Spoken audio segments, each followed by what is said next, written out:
আজ ৩রা March ২০২৬ Donald ট্রাম্পের বিশেষ প্রতিনিধি পল কাপুর আজ বাংলাদেশে আসছেন। আজকের ভিডিওতে আমরা বিশ্লেষণ করব পল কাপুর, যিনি ডোনাল্ড ট্রাম্প প্রশাসনের দক্ষিণ ও মধ্য এশিয়া বিষয়ক শীর্ষ কূটনীতিক। তিনি ঢাকা সফরকে ঘিরে তিনি কি হতে চলেছে সেই বিষয়টি, তিনি কখন, কোথায়, কতক্ষণ থাকছেন, এগুলো শুধু ক্যালেন্ডার ডেট নয়, এগুলোর ভেতরেই লুকিয়ে আছে ভারতের, বাংলাদেশের আর যুক্তরাষ্ট্রের কৌশলগত অগ্রাধিকার। আরও একটি বড় প্রশ্ন হচ্ছে, এই সফর কি আওয়ামী লীগের রাজনৈতিক পুনর্বাসন আর ইসলামী মৌলবাদী শক্তির নিয়ন্ত্রণ, এই দুটোর কোনো রোডম্যাপের অংশ কি এই সফরে ঠিক হবে, নাকি শুধু ব্যবসা বাণিজ্য আর ইন্দো প্যাসিফিকের ফাঁপা বুলি এই দিয়েই শেষ হবে? প্রথমে খুব সংক্ষেপে দেখি পল কাপুর কে এবং কেন তার সফরকে শুধু রুটিন কূটনীতি বলে উড়িয়ে দেওয়া যায় না। সমীর পল কাপুর একজন জন্মসূত্রে ভারতীয়। তার বাবা ভারতীয়, মা আমেরিকান, ধর্মে হিন্দু, জন্ম দিল্লিতে, পড়াশোনা ও বড় হয়ে ওঠা আমেরিকায়। বর্তমানে ট্রাম্প প্রশাসনে একজন মার্কিন নীতি নির্ধারক এবং নিরাপত্তা বিশেষজ্ঞ। যুক্তরাষ্ট্র সরকারের দক্ষিণ ও মধ্য এশিয়া বিষয়ক অ্যাসিস্ট্যান্ট সেক্রেটারি অফ স্টেট তিনি, যে পদে তার আগে বাইডেন জমানায় ছিলেন ডোনাল্ড লু, যাকে শেখ হাসিনার পতনের সবচেয়ে বড় কারিগর বলে মনে করা হয়। দক্ষিণ ও মধ্য এশিয়া নিয়ে, বিশেষ করে পাকিস্তানের জিহাদি নেটওয়ার্ককে রাষ্ট্রকৌশল হিসেবে ব্যবহারের ওপর পল কাপুর দীর্ঘদিন গবেষণা করেছেন, বই লিখেছেন, কংগ্রেসে যে সাক্ষ্য দিয়েছেন সেখানেও তিনি এসব উল্লেখ করেছেন। ট্রাম্প প্রশাসন তাকে এখন পুরো দক্ষিণ ও মধ্য এশিয়া অঞ্চলের কূটনৈতিক সমন্বয়কারীর দায়িত্ব দিয়েছে, যার মানে আফগানিস্তান থেকে শুরু করে ভারত, বাংলাদেশ, পাকিস্তান, সেন্ট্রাল এশিয়া সব মিলিয়ে এক বিশাল থিয়েটার তার টেবিলের ওপর। এর ফলে তিনি যখন নিউ দিল্লি আর ঢাকায় আসছেন, সেটা শুধু সৌজন্য সফর থাকে না, এটা হয়ে যায় ভবিষ্যৎ নীতির ইঙ্গিত বহনকারী একটি সফর। এবার আসি সফরের টাইমলাইন আর রুটের কথায়, কারণ এখানেও আছে রাজনৈতিক মেসেজ। বর্তমান সূচি অনুযায়ী পল কাপুর 1 থেকে 3 মার্চ নিউ দিল্লিতে আছেন। 3 দিনের ভারত পর্ব। 3 মার্চে তিনি দিল্লি থেকে সরাসরি ঢাকা আসছেন, আর ঢাকায় থাকবেন প্রায় 3 দিন, 3 থেকে 5 মার্চের মধ্যে। এই মুহূর্তে এই খবর যখন করছি, তখন পল কাপুর দিল্লি সফর সেরে ঢাকায় পৌঁছে গিয়েছেন। খেয়াল করলে দেখবেন এই সফর তৈরি করা হয়েছে শুধু 2 রাজধানীকে কেন্দ্র করে, দিল্লি আর ঢাকা। এই নির্দিষ্ট সফরসূচিতে আর কোনো রাষ্ট্র নেই, না ইসলামাবাদ, না কাঠমান্ডু, না কলম্বো।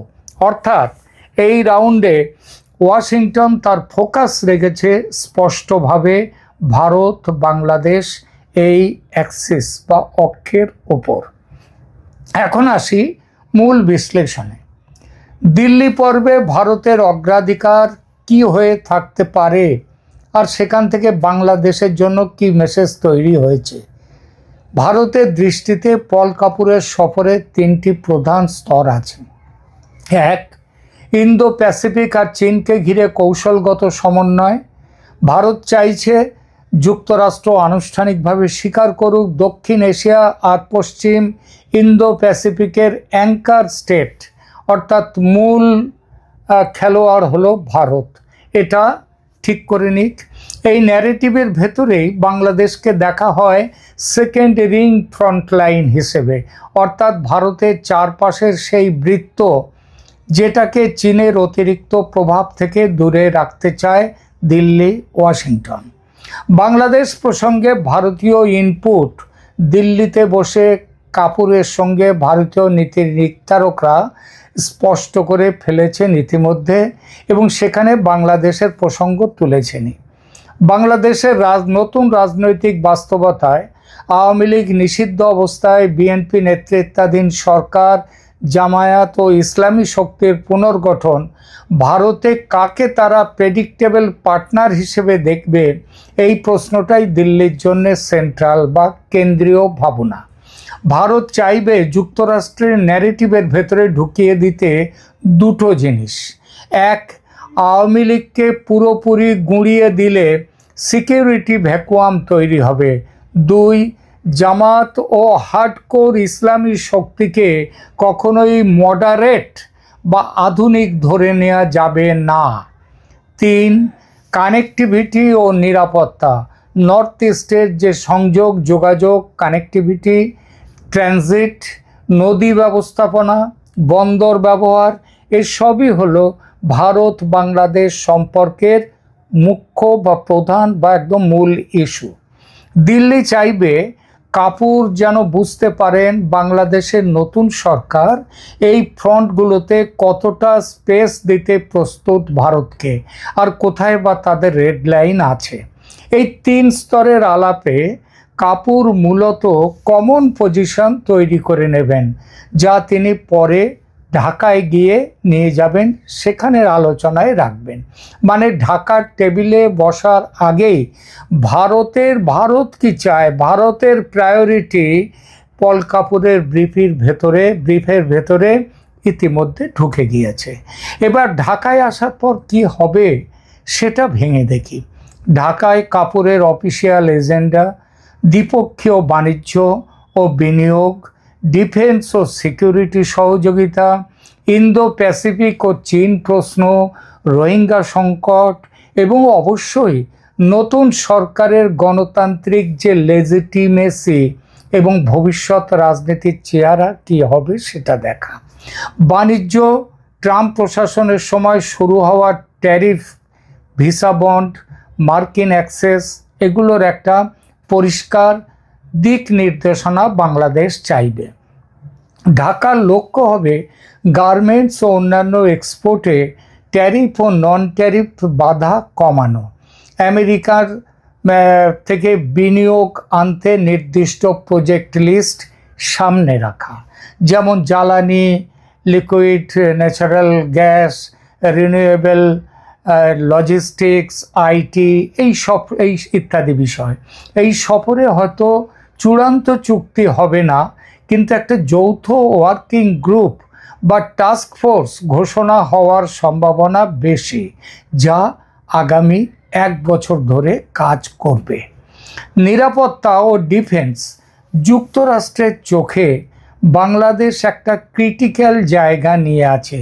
বঙ্গোপসাগরের নিরাপত্তা, সাপ্লাই চেনের রুট, আর দক্ষিণ এশিয়ায় ইসলামী মিলিটেন্সি প্রতিরোধ করা, এই 3টি কারণে। তাই আমেরিকা চাইবে বাংলাদেশের ইন্দো প্যাসিফিক ফ্রেমওয়ার্কের ভেতরে আরও দৃঢ়ভাবে ঢুকতে, সেটাকে বেঁধে নিতে। নৌ নিরাপত্তা, সহযোগিতা, cyber security, counter terrorism, intelligence sharing, এই সব প্যাকেজের ভাষা আমরা যৌথ বিবৃতিতে দেখতে পাওয়ার আশা করতেই পারি। ডিফেন্স চুক্তির ক্ষেত্রে এই সফরে পুরো এগ্রিমেন্ট সই হওয়া কঠিন, কিন্তু নেগোসিয়েশন শুরু অবশ্যই হতে পারে, টেকনিক্যাল টিম গঠন অবশ্যই হতে পারে। আর আওয়ামী লীগ ও ইসলামী শক্তির রাজনীতির প্রসঙ্গটাও একটা বড় জিনিস। এখানেই সফরের সবচেয়ে স্পর্শকাতর অংশ। একদিকে আছে নিষিদ্ধ আওয়ামী লীগ, যাদের বিরুদ্ধে নানান অভিযোগ তুলে নিষেধাজ্ঞা জারি হয়েছে আর আইনগত পদক্ষেপ নেওয়া আছে। অন্যদিকে আছে জামায়াত ও বিভিন্ন ইসলামী সংগঠন, যাদের একটি অংশ এখন সরাসরি বা পরোক্ষভাবে রাজনৈতিক প্রক্রিয়ায় নতুন করে অংশ নিচ্ছে, এন্ট্রি নিচ্ছে। কাপুরের ব্যাকগ্রাউন্ড মনে রাখলে বোঝা যায় তিনি দুটো জিনিস একসাথে দেখবেন। কোনো রাজনৈতিক ক্লিন আপ যদি এমনভাবে করা হয় যে তার ফলে সেকুলার বা সেন্ট্রিস্ট শক্তি পুরোপুরি ভেঙে পড়ে, সেটা হবে নিরাপত্তাজনিত ঝুঁকি, তিনি সেটা চাইবেন না। দ্বিতীয়ত, রাষ্ট্র যদি অঘোষিতভাবে ইসলামী মৌলবাদী শক্তিকে ট্যাকটিক্যাল পার্টনার হিসেবে ব্যবহার করে, সেটাও দীর্ঘমেয়াদে উল্টো ফল দিতে পারে। পাকিস্তানে যেটা হয়েছে, পাকিস্তানের কেস স্টাডি থেকে তিনি এটা দেখবেন এবং বাংলাদেশের সাথে এটা নিয়ে আলোচনায় বসবেন। ফলে ঢাকার টেবিলে তিনি দুই ধরনের মেসেজ দিতে পারেন। আওয়ামী লীগের ক্ষেত্রে মেসেজটা কী হবে? রুল অফ ল বজায় রেখে হলেও পুরোপুরি রাজনৈতিক বহিষ্কার বা এক্সটারমিনেশন যেন আওয়ামী লীগের না হয়, অন্তত ভবিষ্যতে কোনো না কোনো ফর্মে মেন স্ট্রিম সেকুলার স্পেস যাতে আওয়ামী লীগের জন্য খোলা থাকে সেটা নিশ্চিত করা। আর দ্বিতীয়, ইসলামী শক্তির ক্ষেত্রে ভায়োলেন্ট এক্সট্রিমিজম এবং টেরর ফাইন্যান্সিং, এই দুই ব্যাপারে জিরো টলারেন্স দেখাতে হবে। অর্থাৎ সন্ত্রাসবাদীদের কোনো আর্থিক সাহায্য দেওয়া চলবে না, এবং যে ভায়োলেন্ট এক্সট্রিমিজম যদি ভায়োলেন্ট হয়, এই সহিংসতা মানা হবে না। এই ব্যাপারে জিরো টলারেন্স দেখাতে হবে। রাজনৈতিক ইসলাম আর সহিংস জিহাদি নেটওয়ার্ক, এই দুটো জিনিসের মধ্যে লাইন কোথায় টানতে হবে সেটা ভালো করে বিবেচনা করতে হবে। সব কিছু মিলিয়ে এই সফর আসলে একটি ত্রিভুজের তিনটে কোণকে নিয়ে খেলা, ঢাকা, দিল্লি আর ওয়াশিংটন। এই ত্রিভুজে তিনটি কনসেনসাস স্পষ্ট। এক, চীনের অতিরিক্ত সামরিক কৌশলগত প্রভাব থেকে বাংলাদেশকে দূরে টেনে নিয়ে আসা, বিশেষ করে বন্দর, সামরিক অবকাঠামো, টেলিকম, স্যাটেলাইট ইত্যাদিতে চীন যাতে ঢুকতে না পারে বাংলাদেশে, সেটা নিশ্চিত করা। দ্বিতীয়ত, বঙ্গোপসাগরে সমুদ্র নিরাপত্তা, transshipment route, submarine activity, drone surveillance, সবখানে তিন পক্ষই যে যার নিজেদের স্বার্থ রক্ষা করতে চাইবে এবং তার মধ্যে দিয়েই একটা সমঝোতা তৈরি করবে।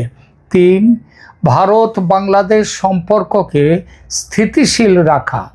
যুক্তরাষ্ট্রের দৃষ্টিতে দক্ষিণ এশিয়ায় বড় কোনো কনফ্লিক্ট না থাকাটাই এখন প্রায়োরিটি, যেন কোনো ঝামেলা না হয়।